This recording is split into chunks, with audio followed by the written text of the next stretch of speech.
Hi అందరికీ. Welcome to doctor ధర్మ YouTube channel. So, ఈరోజు మంగళవారం స్పెషల్ పద్యం ఏమనగా వేమన పోయం నుంచి. సో, ఇప్పటికైనా నా ఛానల్ ఎవరైనా సబ్స్క్రైబ్ చేసుకోకపోతే సబ్స్క్రైబ్ చేసుకోండి, లైక్ చేయండి, కామెంట్ చేయండి, షేర్ చేయండి. సో, ఈరోజు పోయం స్పెషల్ ఏంటంటే, ఎవరైనా మంగళవారం ఏదైనా పని చెప్తే, ఈరోజు మంగళవారంలే వద్దులే అంటారన్నమాట. అది మంగళవారం అని కాదు. వంగలేక మంగళవారం అంటారు చూడు. ఆ టైప్ అనమాట. సో, మనం పద్యంలోకెళ్ళిపోదాం. అప్పులిచ్చువారు అధికమయ్యుండు, కట్టకుండా చూడ మెట్టుతో కొట్టు, ఫోను ఎత్తకుంటే ఇంటికాడికొచ్చెదరయ్యా, విశ్వదాభిరామ అప్పు చేయకురా మామా. సో, మనం చాలా వరకు చూస్తుంటాం. అప్పులు చాలామంది చేసి తిప్పలు పడతా ఉంటారు.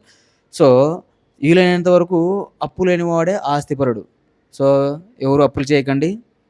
మితిమీరిన అప్పులు చేసి ప్రాణాలపై మీదకి తెచ్చుకొని ఆ ఒత్తిడితో సూసైడ్‌లు అలా చేసుకోకండి దయచేసి. నా ఛానల్ సబ్స్క్రైబ్ చేయండి, షేర్ చేయండి, కామెంట్ చేయండి, లైక్ చేయండి. ఇలా మీరు కామెంట్ చేస్తే, షేర్ చేస్తే ఇంకో 10 మంది